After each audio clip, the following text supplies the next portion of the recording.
Welcome, everybody, to another episode of Hollywood Kitchen with my special guest today, Lara Gabriel from Oakland, California, and Laura Stocker coming to us from Edenton, North Carolina. And a year ago, about right now, we did an episode celebrating Judy Garland and the 1946 musical, The Harvey Girls. And not just the movie and Judy, but also the history itself of the Harvey House restaurants. And we made something from a Harvey House cookbook.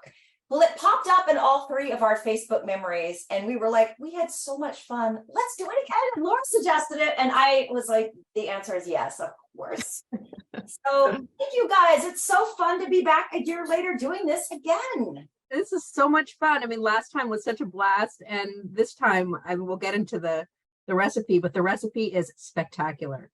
I am so eager to eat it because I haven't eaten breakfast yet. And so I would love to jump in and start cooking this very, very soon here. So we selected, Laura Stocker sent us both a whole ton of options of different recipes from her significant cookbook collection of Harvey House. And we settled on the glazed apricot French toast, I think it's called. And oh my God, it sounds amazing. So it is. I think Laura and I both tried our test bakes already. Yes, I have eaten two of the test. I made two test bakes and they're both gone. So, well, Laura, tell us what cookbook this came from. Sure. We'll start making the recipe here. Absolutely. Well, as you said, I'm a huge fan of both the film, The Harvey Girls, which as a child got me interested in all things Fred Harvey, the Harvey houses, the real Harvey Girls. And in my, I've been very fortunate in my travels to visit many of these sites that have connections to the real Harvey Girls and the Harvey House history. And we'll get into that in a little bit later, like we did in our last episode. But this particular recipe, there are several cookbooks that have preserved the real recipes that were used in Harvey houses. And they were really innovative in relying on seasonal ingredients, things that, and they had to add the benefit of the train so they could have ingredients shipped back and forth. So they had refrigeration and all of that, what a lot of other restaurants didn't have. This particular recipe is a newer iteration of kind of a classic French toast recipe that was developed by the folks that run the restaurant at the La Posada historic Harvey House, which is in Winslow, Arizona, and it has been lovingly restored and kind of modernized in a really thoughtful way. And they have a restaurant there called the Turquoise Room. And for those who don't know, the name of the dining car on the Super Chief, which was the dining car on the Santa Fe Railroad, was called the Turquoise Room. So they have named their dining room this, and it's in the historic dining room where trained passengers would have stopped. They would have been serviced by Harvey Girls and given a wonderful meal. But this is a kind of an elevated French toast. And it uses apricots. For those who can't use apricots, any other stone fruit would work. Like right now, it's lots of peaches are in season where I live. So I used a mix of apricot and peaches, but it's a really adaptable recipe. And it's one of my favorite. I mean, our recipe last year was delicious too, but this one is really, really good. So I look forward to us making it and sharing it with everybody. Well, what I did already, I did a little advanced preparation. I took some apricots and I cut them in half. I tossed them in brown sugar and I put them in broil in the oven for a few minutes. And then I think they say put it on broil, right? Mm-hmm. Put the oven on broil and do each side for 3 to 4 minutes. I think that's what the recipe says. But after about a minute, my apricots were like almost burnt and the fire alarm went off. So I had to cut that way short.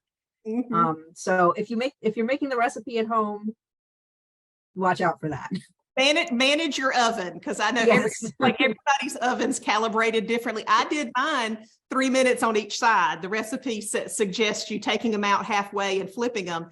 And even after that, I was like, I could go a couple more minutes. So yeah, you have wild ovens, Laura. Yeah, I know. And I know that my oven is calibrated a little bit strangely. So, but you never know. You never know how your oven is. Watch them is the way to go. I'm started because I'm eager to shove this in my face while you guys talk to me about the Harvey House stuff. So Let's see, to make the batter, mix cream. So we're gonna do 1 cup of heavy cream. I'm gonna try to do it in a pie tin so I can easily dip the bread into it. That's a great idea, Carrie. Hopefully. All right, 1 cup of heavy cream. Okay, let's see, 1 egg. So I've got 1 egg I'm gonna whisk here into this. Okay, nutmeg, cinnamon, and vanilla. So 1/4 teaspoon of nutmeg. I think this is 1/4 teaspoon. Okay. I haven't used my nutmeg since Thanksgiving, actually. Okay, 1/4 teaspoon of nutmeg. Might be the nutmeg or something that gives it a sort of kick, like a southwest kick. There's something in there that does. Yeah. Teaspoon of cinnamon. And then 1/4 teaspoon of vanilla extract. And I'll tell you, I grew up with my family making French toast. That was kind of a special weekend breakfast treat. But I feel like my parents either used just whatever milk we had or like half and half. But using this heavy cream, I love the flavor of that kind of thicker and that to me really added something to it. So I'm going to always do that now. Yes, if I can. Yeah, exactly. And I actually whipped the cream before I put the egg in there and the nutmeg and the cinnamon. And then I dipped the bread and it was really like thick and just like, oh, so good. What kind of breads did you both use, or are you using, Carrie? Cinnamon raisin bread. For some reason, my sister did not have regular brioche the other day. And I was just home in Savannah and my mom made French toast and she didn't milk. She just uses egg when she does it. So, no milk? No milk. Oh, that's unusual. I think a different way of doing this, Yeah, I used brioche, but I realized as I was on my way to the store to get brioche, I thought I should have used challah. Yeah, your homemade. I make challah every week, but this week I didn't because I had something going on Friday and couldn't do it. But I think that challah would be perfect. Next time you do it, next time you make it with challah, let us know. I found a really neat bread. So I whenever I do these recipes with Carrie, I really try to, especially because I'm using a lot of Ava Gardner recipes, I try to get North Carolina ingredients. So I went up to my local farmer's market at one of the little area bakeries, and there's a wonderful bakery just one town down the road that makes what's called Pullman bread. And I thought, well, this is perfect. And so I buy it, not knowing the history of it. I get back and I Google it and come to find out George Pullman, who, Pullman cars, right, was looking for a bread to serve on trains and found this particular size loaf. It's kind of based off of French bread, but it baked really well on the trains and in small. You could make multiple loaves in the size ovens they had, and it became known as Pullman bread. And I thought, well, how perfect's that? Yeah, that's great. And it was great. It was really great with this recipe. Very cool. I'm just looking at the comments here. Danny says that his vintage oven has 2 settings, cold or nuclear fusion hot. That's kind of the way mine is too, actually. Yeah, and my kitchen is so teeny tiny, and if the smoke alarm goes off, I swear to you, half of Los Angeles can hear it. It is so loud. So I do anything in my power to avoid that happening. Yeah. Well, my hot plite's heating up. I've got cinnamon raisin bread, which sounded like a good alternative to brioche. And you'll put a little butter in your pan, Carrie. Oh, okay. Butter in my pan. Pour a lot of butter. Yeah, or a lot of butter. All right, and then I'm going to dip the raisin cinnamon bread into the mixture here. Get all nice and soaked up. Danny also says challah French toast is always the best, which I agree with 100,000,000,000%. I see a lot of challah French toast in your future, Laura. Yes. I'm not a psychic, but I think I can predict that. Yeah, with this recipe with challah French toast would be really great. Yeah, out of all the recipes, this one just like called my name. I was like, hey, please. And there was a syrup that they said we should use. Well, they gave us two options: the mesquite bean syrup or the prickly pear. Mhm. I couldn't find either of those at my Safeway because it's like a dinky little Safeway down the street. So I looked up while I was in the store. I looked up alternatives for prickly pear, and they said to use a citrus juice Mhm. with honey. Ooh. And I can't have citrus. So instead I bought pineapple juice. Mhm. Pineapple juice and mixed it with honey Uh-huh. and put it on the French toast. Perfection.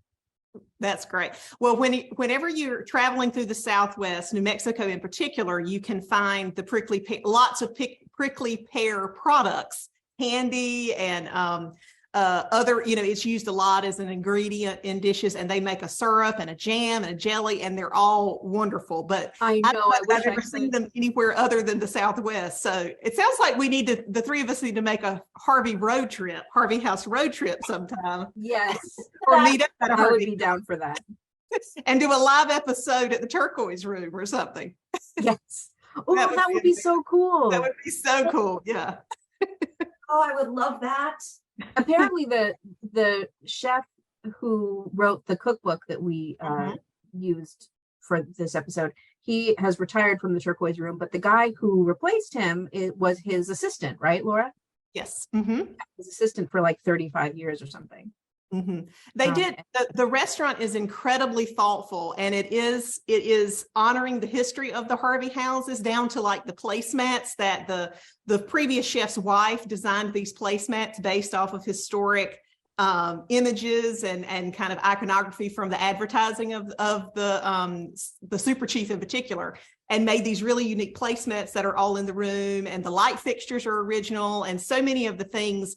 Again, the recipes really speak to the local ingredients, the culture of the area, the history of the area, as well as the history of the Harvey House. And I think that's something that's so unique that Fred Harvey did with his chain of restaurants that went all the way from Chicago to California, in making sure that what they would do is they didn't want to serve the same food at every stop. So they would make sure that they would get local ingredients as much as they could, mixed with what they could bring from the train. Now, they always had coffee, and the coffee had to be the same, very consistent. It's very much like it's presented in the movie. That was what they were known for, and their steaks as well.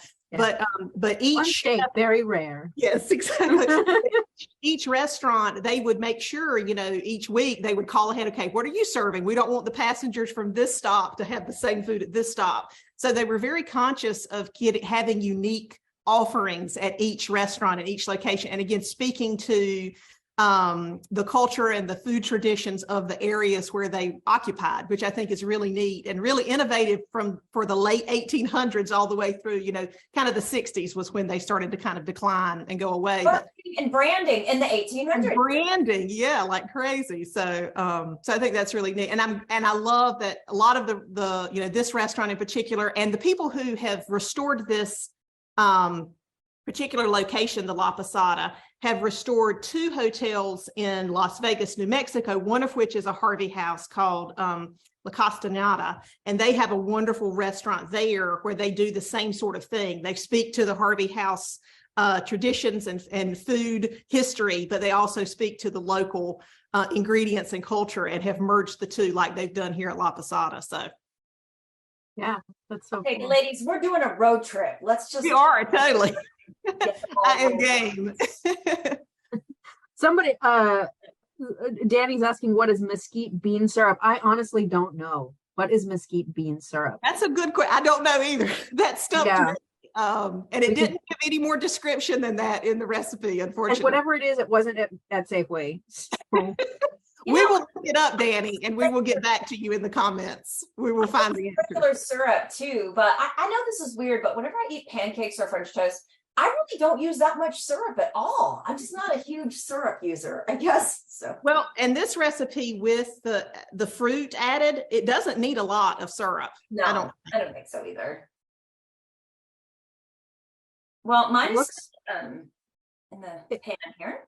This mesquite bean syrup looks really great. It does. I just Googled it, Laura. So I want this. It's got malt, mocha, cinnamon, and vanilla mixed in together. We definitely need to try this next time. way to make your own? Like, Yeah, there's recipes online about how to make it yourself. So Yeah. that sounds great. This recipe, there's like a huge story. This is, typical of online recipes. And then there's no recipe. no. It's looking good, Carrie. Mine feels a little bit soggy. Do I just keep it in here for a bit then to kind of? Yeah, I think you keep it in there as long as you need to keep it in there, like however you prefer your French toast. Okay. Because I don't want it crispy, but I also don't want it like super, super soggy and wet either. So I think the recipe was sort of like 3-4 minutes per side. Was that right? I think that's what it said. Right.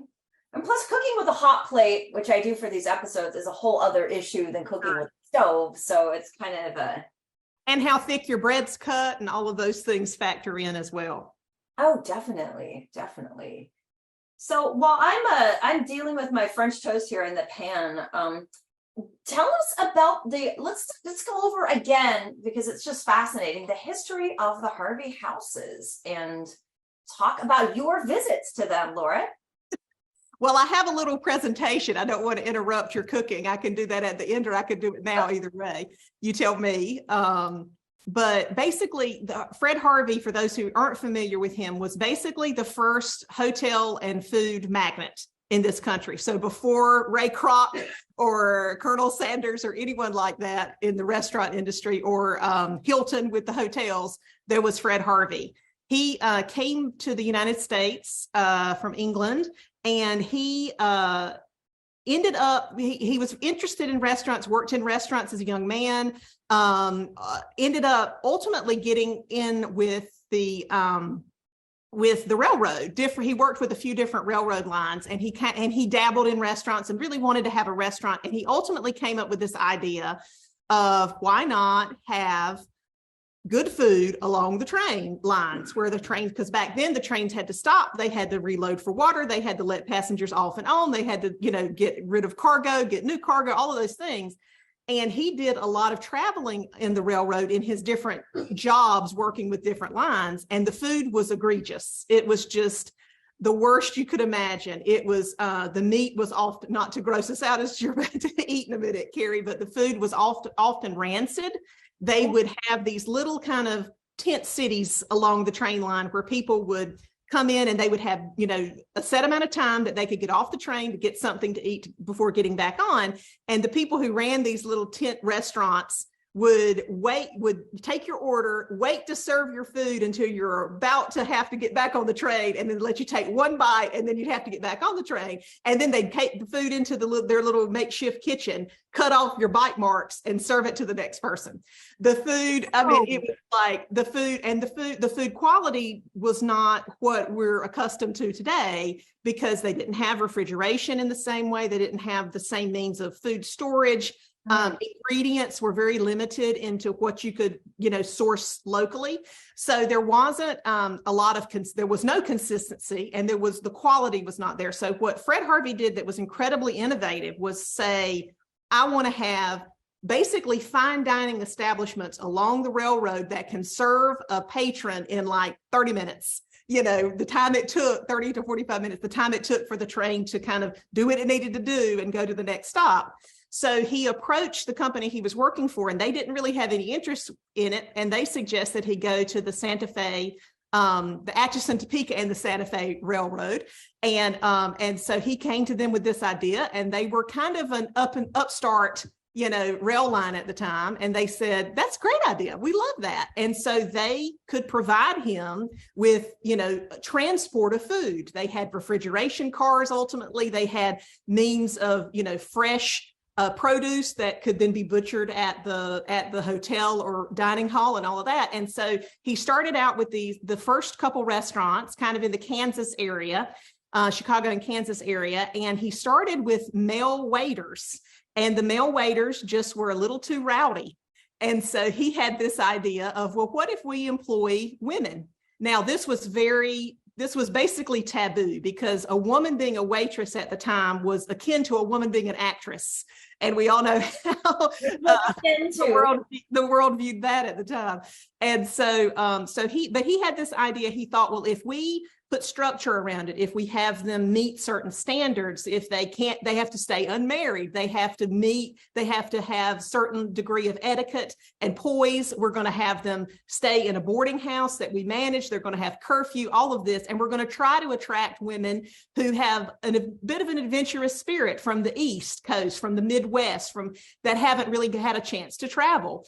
And so, it looks great, Carrie. You've made it. Yay.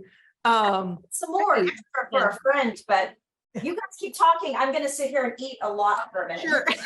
Well, and I don't want to monopolize too much time, but basically this was this great idea. And so he started posting ads, and women from all over the country said, wow, this is a chance for me to either get out of my small town, to see the world, such as it is, to maybe go, have a little adventure before I get married, or even meet someone more interesting than I could meet in my small town, and just, be really a trailblazer. So these women, in the course of the history of the Fred Harvey Company, they employed, but I think it was just shy of 200,000 young women from the ages, and they could be anywhere. They were supposed to be like 17 to 30, although there were lots of accounts of women lying about their age, being as young as 14, going off, leaving everything they knew. Women, at the time, people didn't really travel very far. The average person didn't really go much further than a town or two over. And they would get on the train, they would be given a ticket, and they would be sent to, Gallup, New Mexico,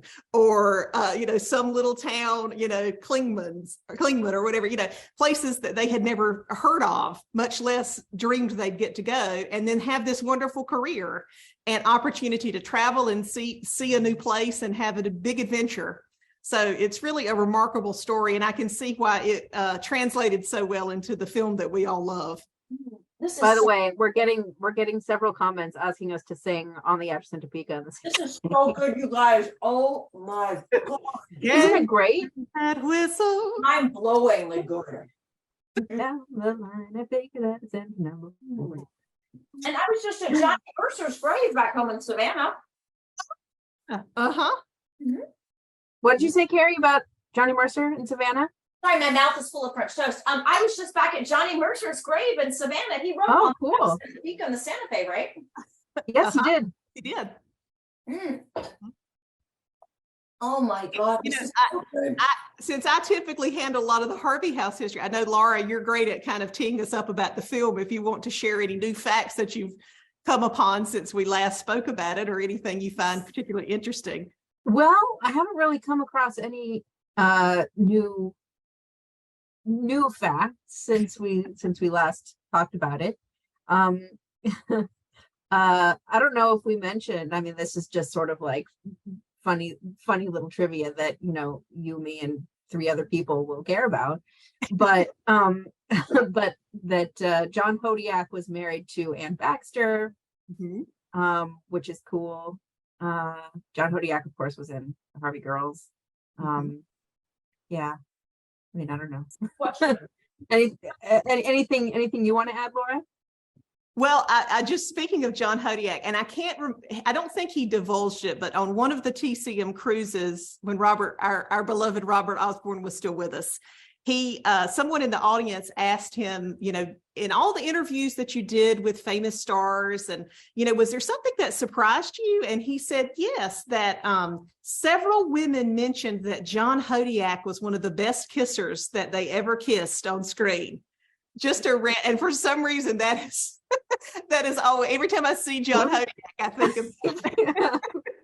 He never told us who those women were, but I love that. We could think about who Robert Osborne interviewed and who made a movie with John Hodiak. Yeah. But who'd have thought? He did have very beautiful blue eyes. He was, and he's great in this movie. I thought this was a neat role for him, and I thought he had good chemistry with each other. Yeah, they did. For both of you. The Harvey Girls is the only movie I've ever seen about the Harvey Girls. You would think there'd be a million stories to be told. Yeah. And there's not a lot of movies that even touch on it. You know, other movies set in the West or talk about civilizing the West, as they sometimes say the Harvey Girls helped do, in big quotes.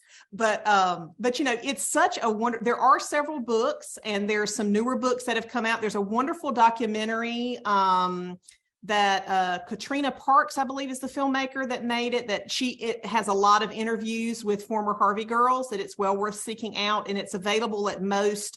It's available on Amazon. I think you can even watch parts of it online on YouTube maybe. But it's about the Harvey Girls, and there's just so much of this history there. And you know, you go to these towns that had a Harvey House, especially towns that had maybe a smaller one, because you know, there were, I think, a total over time there were about 150 different iterations of, you know, the lunch counter, the full restaurant, the hotel, the newsstand, and then of course all the super chief train cars and all of that. So there were lots of kind of different iterations of these locations, but lots of these towns will have people who did come there to be a Harvey Girl, and then ended up getting married to someone perhaps who worked on the train, an engineer or something like that. And they had children, and their children and grandchildren are incredibly proud of the matriarchs of their family, who they feel were real adventurers, real trailblazers, like I said, to go out and just seek this adventure. And I love that in the movie. I think there's obviously the movie is fictionalized, and the Harvey Girls didn't go around singing to each other or and beating up the saloon singers or moonlighting as a blacksmith, you know, or anything like that. Which we all love, but there's a lot that, especially the scenes where they're prepping to be Harvey Girls, they're learning to be Harvey Girls, the training, they did a really great job. And, you know, testament to Johnny Mercer's wonderful lyrics in a lot of those songs, just really getting the sense of the decorum, the contrast between kind of the Wild West and then this, you know, again, civilized dining establishment where the women basically dressed like nurses or nuns, you know, covered from head to toe. And but you know, a lot of the songs where it was like, you know, keeping your dress, your costume clean, you know, the real Harvey Girls would talk about those white uniforms that theirs were mostly white with a black bow tie, although the one in the movie did exist early on, but over time it became more of just a solid white uniform. And they said that they were incredibly heavy, and they would get food on them or stains from carrying a tray, you know, and they would have to press and iron those themselves every night to make sure that they looked just so, because they would do spot inspections and wanted to make sure that they didn't, you know, get in trouble or lose their job. And they could get fired for being caught chewing gum. The Fred Harvey company hated chewing gum, so the girls weren't allowed to do that. So, you know, but a lot of the things in the movie, especially those scenes about the camaraderie, about the friendship, about the adventurous spirit of these women trying to discover something new, a lot of that is really, I think, tonally correct to the real Harvey Girls. And that's some of my favorite parts of the movie. I love the song "The Train Must Be Fed." Yes, that's where you get all kinds of and it's just rapid fire. Yeah. And a lot of that is correct. And there's you know, and there's, for anybody who's taken the time to kind of Google, you know, images of this movie or marketing materials, it was such a great synergy between, you know, a big studio production. Of course, this was based on a book that had come out that had been very successful and then was adapted to this musical. But, you know, there's all these great images of Judy Garland that they used in real Harvey houses. And there's a whole series. There was and I'm not going to get it totally right, but there was a whole thing about your cup. And when people would come to dine at the car or dine in the dining room, if the waitress left the cup down, that meant they wanted tea, hot tea. If they turned it up, that meant they wanted coffee. If they turned it to the side, that meant they wanted iced tea. And if they took the cup away, I think that meant they wanted milk or juice. And so they had all of this really complicated, really sophisticated ways of communicating without disrupting the patron, without, you know, with being able to communicate with the kitchen or the beverage server or those kinds of things. And all of that is just so innovative and interesting things that Fred Harvey did. And all of his restaurants had fine linens. They all had, you know, beautifully imported china. As the company grew and developed and was more sensitive and more respectful of the locations, the architect and interior designer, Mary Coulter, who was responsible for designing both the interiors, the grounds, and the structure of La Posada, where this recipe comes from.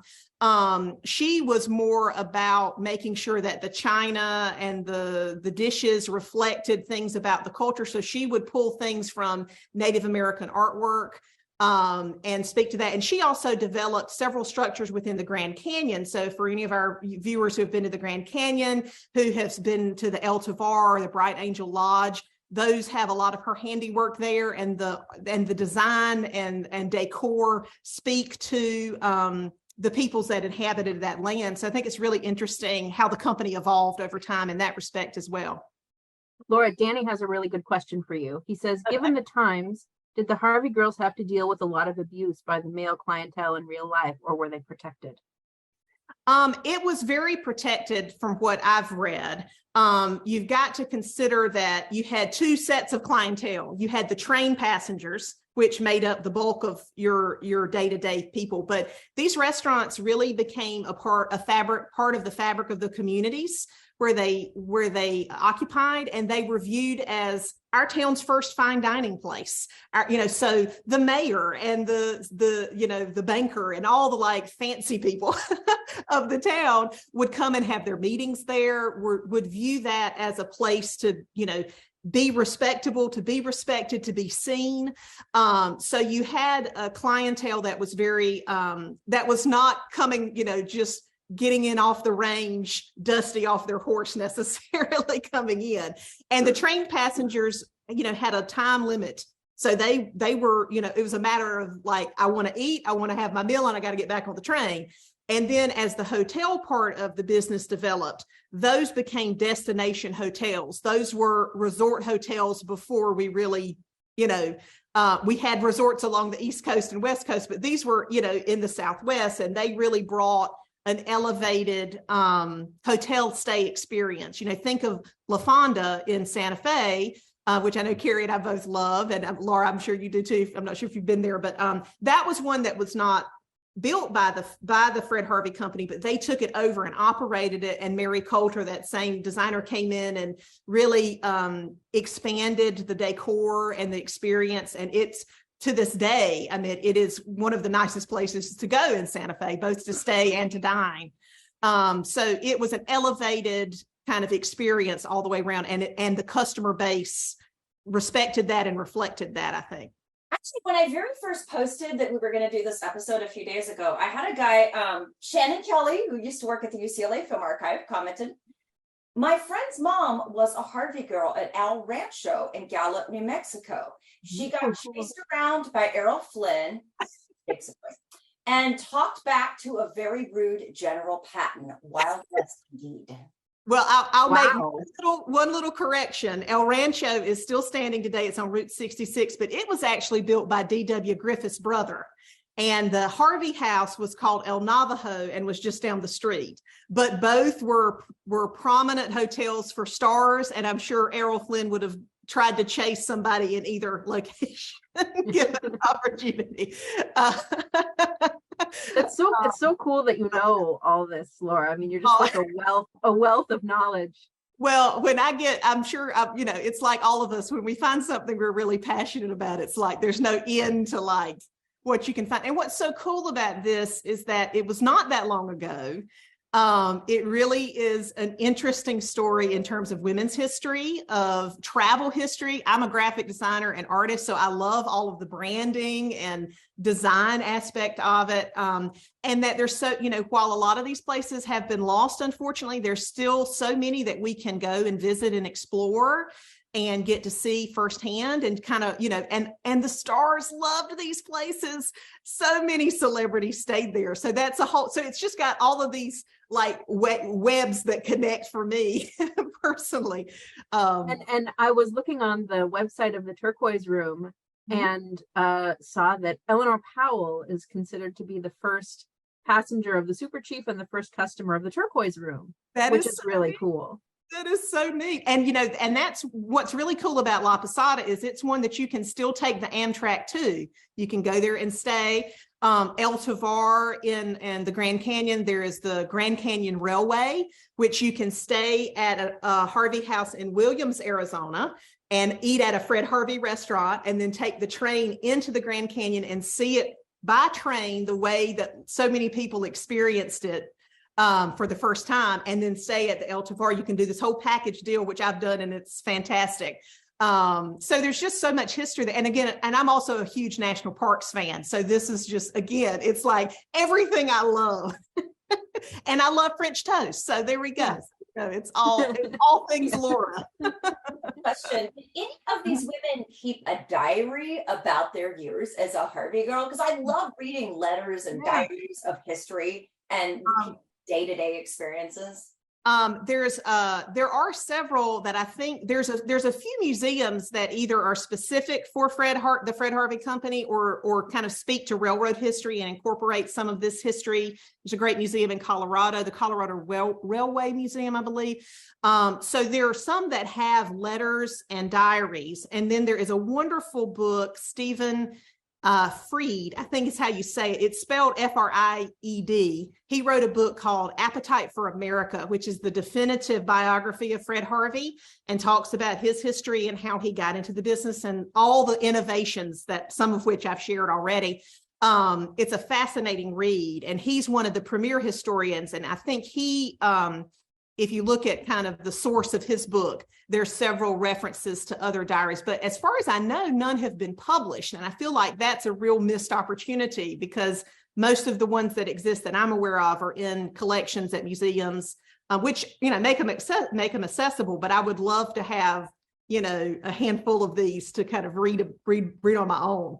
Yeah, and maybe there are diaries that exist with the descendants of the Harvey girls, right? Like just in private homes. Like, oh yeah, my mom was a Harvey girl. Maybe Shannon Kelly, That kind of thing.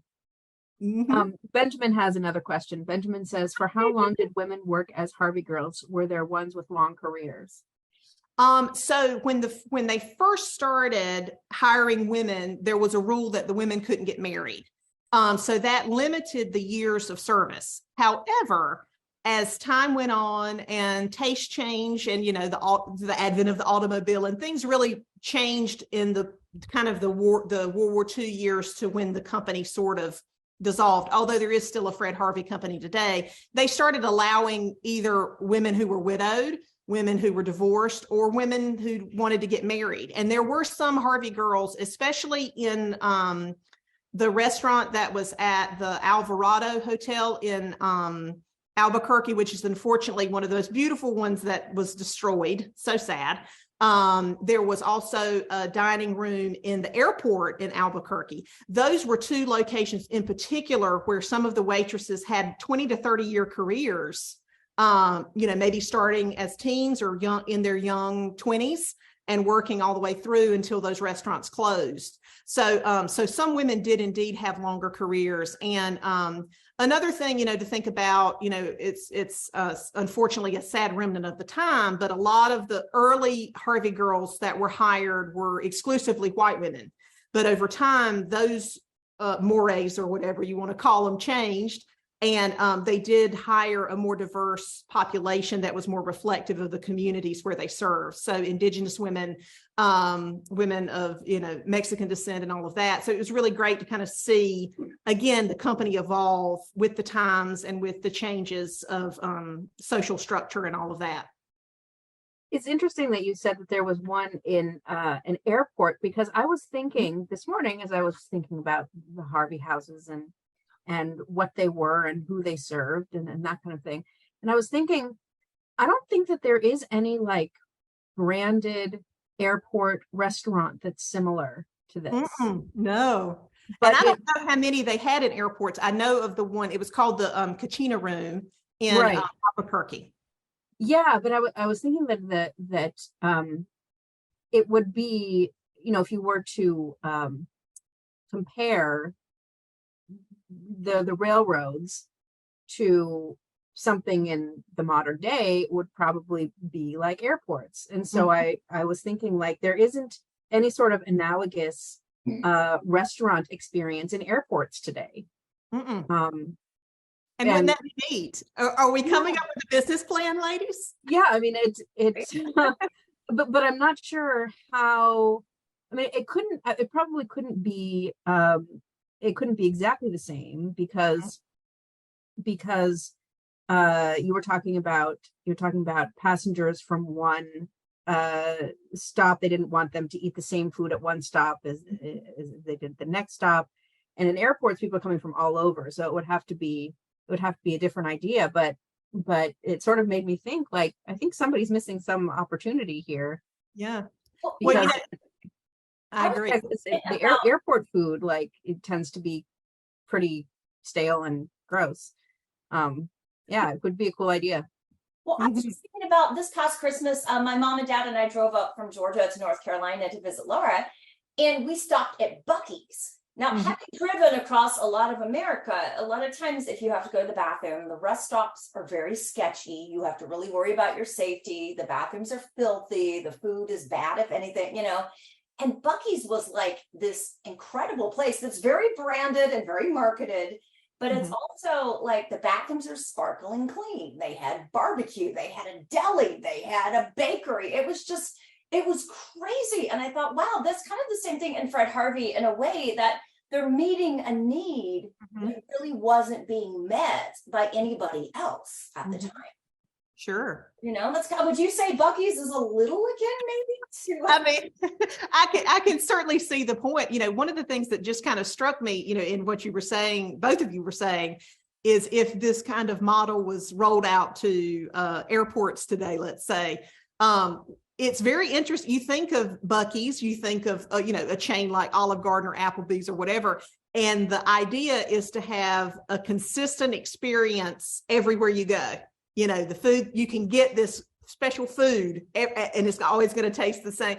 And it's really interesting that Harvey's approach was, a couple things stay the same: the coffee, a good steak, and the quality of service, but the menu's different everywhere. So it became like an experience you wanted to go to these different stops. And, I want to try the food at Lammy, New Mexico. And now I want to try the food in Belen, and that kind of thing in these little towns. That's really unusual when you think about it for a restaurant chain. But certainly the quality, the consistent things were the quality, the service, the overall experience being an elevated one beyond what most could get. So in that respect, yes, but I have been to a Buc-ee's, and we talked about it at length, Carrie. And for those who haven't, they are some of the best bathrooms you can find along the interstate, for sure. Seriously, it's like an oasis. If you have to go to the bathroom, you've been sitting in the car for hours on end, you're like, it's clean. I don't have to have an anxiety attack because it's so filthy and disgusting. This is amazing. It's like, yeah, they are doing something that isn't really easy to find, basically. And it's so heavily branded. The Buc-ee's logo is this big, like, beaver with these buck teeth. Yeah. And when I went, they had it all decorated for Christmas, and they had this Christmas shopping stuff. And a friend of mine just went to one on a road trip in the South, and it was all decorated for 4th of July. So they kind of make it is kind of an experience. Yeah. Granted, maybe not as elegant as a Fred Harvey. And in that respect, just thinking about how the Fred Harvey company branded itself, it leaned into his name, of course, and he died fairly young in the whole span of the company, and his children took it over and really, expanded, especially the hotel part of things, and that was more their sort of thing. And took it into, through the 60s. And then, but they leaned into his name. His name meant something for travelers. And his signature was used a lot as kind of their logo, if you will. And the other thing was that there's an illustration, and I can, when I share my stuff in a minute, I'll show you what it looked like, that is very much like Judy Garland's character with that particular costume. And so it was like his name and the women. Those were the two elements that they used to brand the company and to speak to the service, the quality, the experience that you were going to have there. So that's really interesting too, when you think about it. Yeah, definitely. Definitely. If anybody else out there watching this has a relative who worked at the Harvey House or has any stories about the Harvey House, I would love to hear them. This is really interesting.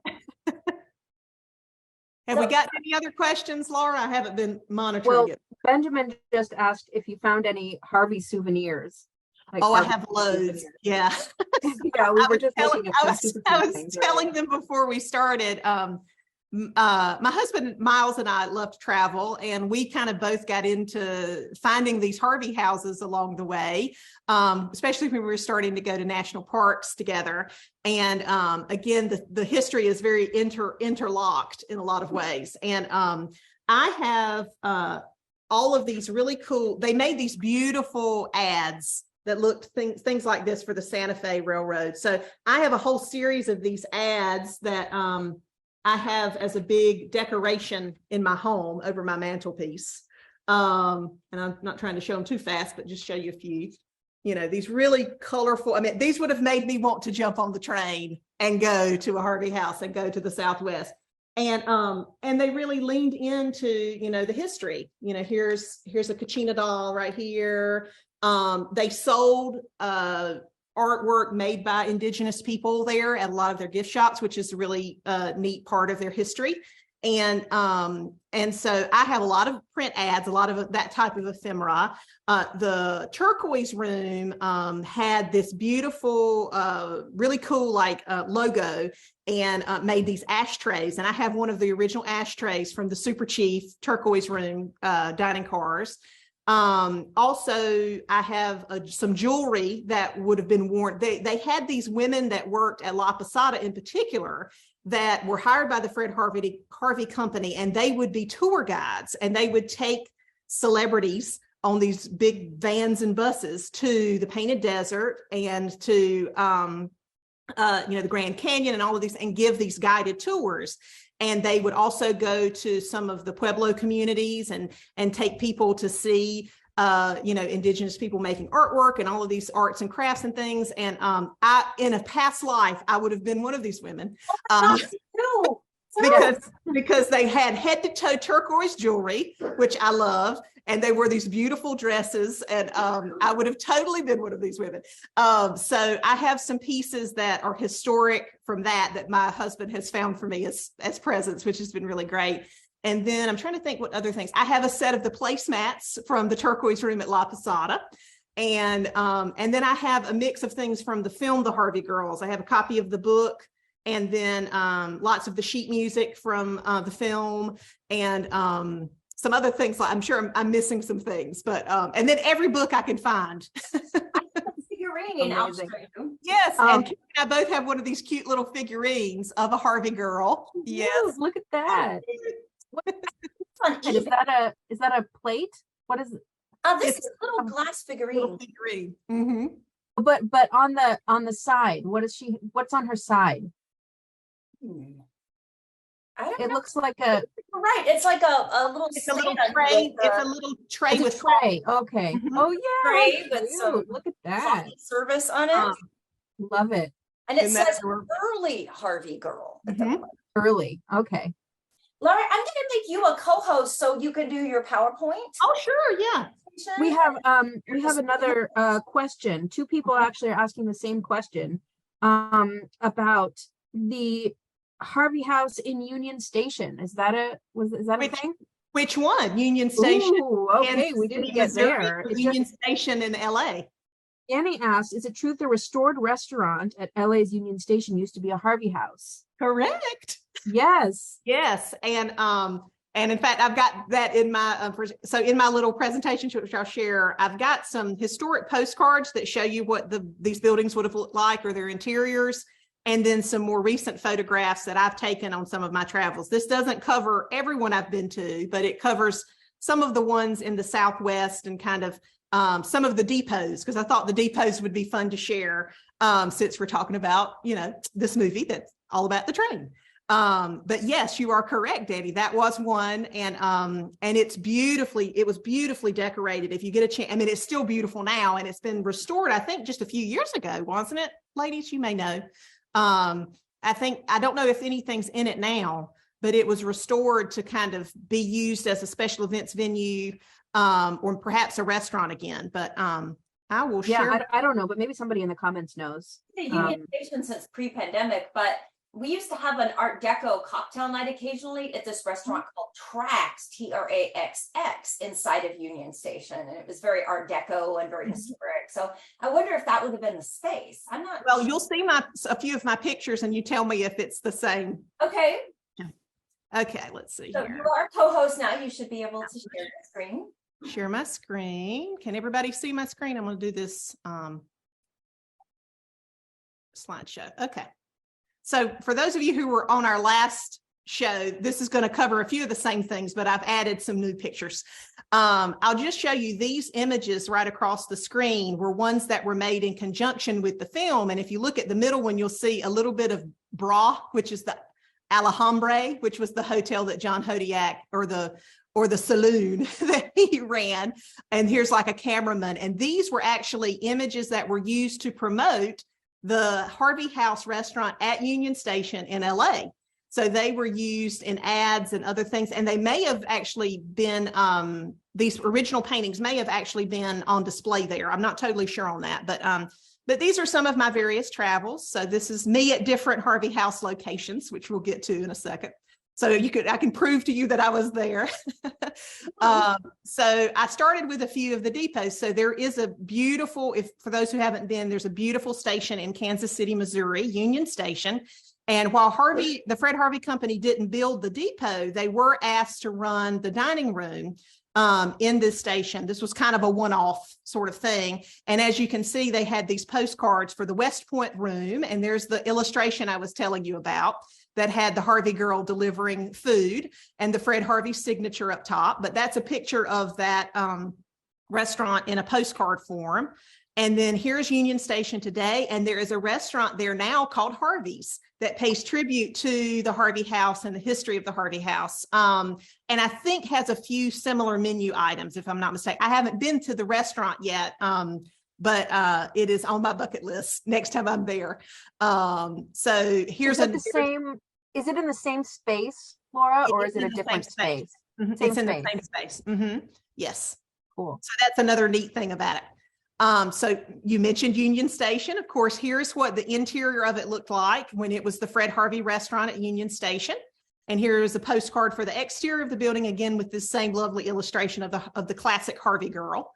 3,000 Miles of Hospitality was the series of these postcards. So you got to love that. But this is what it looked like historically. And of course, here is what it looks like today after being restored. And you can see this lovely grand entrance to the restaurant here at the end, the fourth picture. And if you look at the second picture, that's the inside of that view of the entrance, if that makes sense, where it says restaurant. So it's a beautiful space. Carrie, is that where you've been before for events? Look, and so Danny says that it wasn't Trax.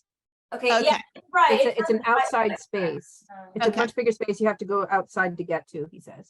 That's right. But this So is what- pretty small. So But this is a beautiful, I've only been able to peek through the windows of this. So I would love to go to an event there. So here is the Santa Fe Depot in Amarillo, Texas, which was managed at the Harvey House managed the dining room and the newsstand at this location. And this building is luckily still with us. This is what it looks like today. And it's kept that beautiful Santa Fe signage and baggage room. I didn't get to go in it, but spent a lot of time walking around it on my last trip through the area.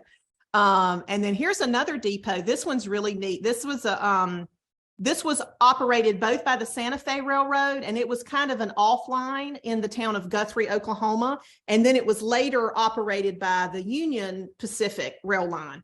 So sometimes you'll see this listed as both a Santa Fe depot and a Union depot, but this has this beautiful, I mean, it's in great shape. It's been restored. This is used as a venue for weddings and parties and things. And they're talking about putting a restaurant in it on one end of it where the Harvey dining room would have been. But that's a really neat one. This, what was that? I'm sorry? That adaptive reuse. Yes. So we mentioned Gallup. There was the El Navajo Hotel in Gallup, New Mexico. And with the advent of Route 66 and some changes to the road the hotel ultimately closed, but portions of the building have been saved and turned into this really cool cultural arts center. So you can see, you know, if you look over here, and maybe you can see my mouse, kind of this end of the building, and I'll go back to the previous pictures. It's this right here. It was changed, but you can kind of see parts of it have stayed. Yeah, so, like the top windows, the top. Yeah. So that's a really, and it's got a wonderful museum inside it. So, so those are some new locations. These are some ones I shared last time, but well worth sharing again. The folks that own La Posada have restored the Castaneda Hotel, or working on restoring it. And this was the first large hotel that the Harvey Company built along the railway. And if you've never been to Las Vegas, New Mexico, it's built as the first Las Vegas. It's a really cool town, lots of history. It's actually got two downtowns. It's got a older historic downtown where there's a really neat hotel that the same group is also restoring. And then they've got on the train side, when the train came through town, the town basically moved to be near the train tracks. And they have the hotel. There's also the boarding house where the Harvey Girls stayed is still there. And this is what it looks like today. So they have restored about half of the rooms. They're still working on the other half, and they have a wonderful restaurant there. Really, and here's some pictures of the inside. And if you look over here, here's a Judy right over here telling you to go upstairs to the rooms. But you can see these beautiful ceilings, and just, this is the dining room. This is the historic dining room where the restaurant is today. And you can see kind of, I mean, that's very fancy for a Wild West town, you know, in the early 1900s. That feels really special. And these beautiful chandeliers. And also near Las Vegas, New Mexico, is Fred Harvey opened a true resort that you had to take a special spur to get to. It wasn't part of the regular, you know, get on and off the train depot kind of thing. And it was called Montezuma Castle in the town of Hot Springs, New Mexico. And luckily, when we had all of those really bad fires a year or so ago in New Mexico, it came very close to this building, but it was saved. This is part of a college campus now, but you can visit it. And this is what it looks like today. And it is just the neatest building. So I would love to go in it. Next time I'm in the area, they actually do seasonal tours with someone who dresses like those tour guides that I was telling you about. And you can, and she does a whole movie tour of Las Vegas, New Mexico, because lots of movies have been filmed there, and TV shows. So you can go and do this tour with her, and she'll take you to this location. So that's also on my bucket list. Okay, it's now on mine too. Yes. So, of course, La Fonda is one of the most famous former Harvey houses. And again, he didn't build this, but he really updated the exterior and the interior, revamped the restaurant, and with Mary Coulter's guidance. And, you know, here are some pictures of it from my last trip. It is just the neatest hotel to stay at, one of my favorites. And the food is delicious. All of this beautiful decor that really speaks to, you know, Pueblo style architecture and decor. And it's just beautiful, very thoughtful, very beautiful, very intentional. Highly recommend it. The Painted Desert Inn, which is a really cool hotel, and it was a hotel and dining room. And it is within the bounds of the Painted Desert National Park, Painted or Petrified Forest, Painted Desert National Park, and in Arizona. And for a long time, it was kind of just sitting derelict and not being looked after. And then the Park Service found the funds to fix it up. And it is really, really neat. And this little room, the fourth picture, is what one of the Harvey Girls' rooms. They had kind of Jack and Jill room, you know, Jack and Jill bathrooms and rooms to use, and had these beautiful little fireplaces. And this little kind of nook of doors that I'm showing you, this third picture, is access to their rooms. It has beautiful views there, really neat. And it is operated as a visitor center for the national parks. And it speaks specifically to the Fred Harvey Company and the history of the Harvey Girls. So if you're into this, this is a wonderful place to visit, to learn lots of things. Here are some of the napkins that were used there. It's really neat. This was the kitchen where they would have done all their cooking, with this tiny little sink which is amazing to me. They had a downstairs kind of lunchroom, which is what this fourth picture is. And then this is they had the Painted Desert Inn fountain bar kind of thing with ice cream. And this is a replica of the menu, and the prices, you could get a lemonade for 15 cents. And all of the stools in the on the other side of this bar here had this really cool carving that's hand painted. And look at, I mean, this is the ceiling in one area of the inn with all of these beautiful stained glass things that speak to a lot of the iconography that's used in some of the Puebloan pottery, Puebloan culture's pottery. So it's really, really neat. And again, really intentional and thoughtful. And so this is La Posada, which we were talking about, the crown jewel of the Fred Harvey Company, as it was sometimes called. The way that Mary Coulter envisioned this hotel is that she would come up with a story in her mind of how a building was meant to be, how it was supposed to fit into the landscape. And she envisioned this as the home of a wealthy family in Mexico that over time added to the property. So the building rambles and has all of these nooks and crannies and grottos and sunken pools and all kinds of things, and really elaborate gardens that the people who manage it now are in the process of restoring. So she had this whole narrative about the space, and she designed everything from the light fixtures to the furniture to the ashtrays to the plates and cups and saucers and napkins and everything in the restaurant. So there's a picture of the exterior and the interior. And then here is it today. And here's the first couple pictures are where you actually enter it from the back side as opposed to the train side. But they've done a beautiful job of building out these lush gardens. And in the fall, which is when I was there last, they had a maze made of stacked hay bales, which was really fun in one end of the garden near the train. So here are some of the pictures. Again, these beautiful archways that just let in a lot of natural light and really great airflow. One of these little sunken gardens, this reflecting pool. And then they have taken the depot here and turned it into a museum, an art museum. And the husband and wife that own this property, or the couple that own this property, the wife is a wonderful artist, and she has her artwork all through the hotel. And she has been very involved, both of them, in establishing a really robust art community in Winslow. And they have started this great museum there. And here are some pictures of the last time I stayed. I was in the Betty Grable room, which is really fun. So they have little bios right next to the rooms of people who stayed there. And, Clark Gable stayed there. I think maybe Judy stayed there. Lots and lots of people, but you can see the interiors. I mean, it's a place you could just go and stay for several days and relax. And then the last picture on this slide is the dining room, the turquoise room, what it looks like today. Here is El Garces in Needles, California. This building is in a little bit of flux. It's been saved, but they don't really know yet what they're going to do with it. So parts of it are being worked on. The interior, the exterior is in fantastic shape. But last time I was there, peeking in the windows, there was lots of work being done. So I don't know the status of what's happening with it now, but I believe the city of Needles owns it. Then the Casa del Desierto, I'm horrible at pronouncing that, I apologize, in Barstow.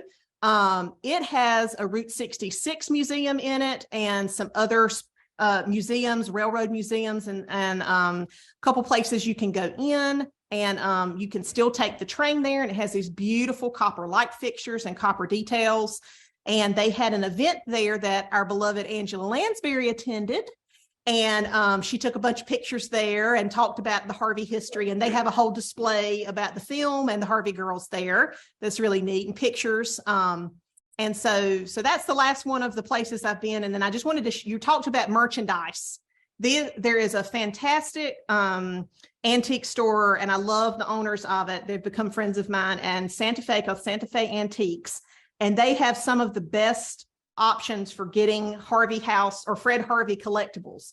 from cigarettes to, purses to things that would have been sold in the gift shops, to the china that would have been designed by Mary Coulter and used in the Super Chiefs and in the restaurants. So here are just some pictures they sent me for this presentation of some of their goodies. So that's it. I will exit and stop sharing my screen. That was great. Yeah. So much fun. Yeah. So any questions? Any questions? Yes, ask questions if you got them, folks. Laura, do you see any questions on the thing? Because they always pop up so delayed on my phone. Oh, well, I don't see any questions in the comments so far, but just a comment. It was really interesting, the Harvey houses that he had himself and that he designed, or that Mary Coulter designed, and the ones that he didn't. You can really tell. You can really tell the difference. I mean, she had such a signature architectural style. And there's some wonderful books about her. Again, if you're interested in women's history, we were talking a little bit before the show about Julia Morgan, who was was a famed architect in California. And what did she design, Laura? What happened? Oh, well, gee. What was the one? So lots and lots of things. Hearst Castle, also Marion's Beach House, lots of things for Hearst and the Hearst family. And yes. Yeah. So Mary Coulter's a very similar figure in that she was given an opportunity to excel in a fairly, common male-dominated field. And she started as a kind of interior designer in that space, and then ended up getting the opportunities to do a little bit of everything with the company, and was really innovative and really impressive. So I highly recommend seeking her work out and reading more about her, because she needs a movie made about her too. She deserves to be better known than she is. She really does, really does. There's so many stories here that need to be told that haven't been yet. Yeah, I mean, getting some of those Harvey Girl diaries, or even diaries from maybe the management or something at the Harvey houses, for sure. I was just trying to think of other things. I do have some other swag. I have lots of these fun stickers, so I love these. So I have a lot of stickers, and then the plates that you could see in that last slide of collectibles. There is an artist who would go around to like train tracks and find where plates I don't know how she did it, but she found all of these broken plates of this china that would have been used on the Super Chief that Mary Coulter designed. And she's turned those broken pieces into jewelry. And I have a set of jewelry, necklace and earrings that are of that. So I love all of it. Oh, cool. So yeah. Yeah, great stuff. And I didn't know that they were up so far as needles. I mean, just wow. Plenty you can go to. There, when you start searching, it's really amazing how far-reaching they were, for sure. Yeah. And I'm so glad that while so many have been lost, I'm glad that so many are still with us, that we can see them and visit them, and now in some cases stay in them, which is great. Definitely. Yeah. A really interesting piece of American history. With lots of good recipes. Yeah. Yes. Somebody can get off cameras. Oh, goodness. Well, thank you, ladies, so much. This has been fascinating, and maybe we should just wonderful. I'm so glad that we did this again. Yeah, I feel like we've got a tradition going, with this. And just to remind everybody watching, I do have a Patreon, and all proceeds from that go to help me buy supplies, cookbooks, and food for these episodes. And thank you, Larry Gabriel. Thank you, Laura Stalker. Thank you, everybody, for watching. And please stay tuned for more food, fun, and film history from Hollywood Kitchen.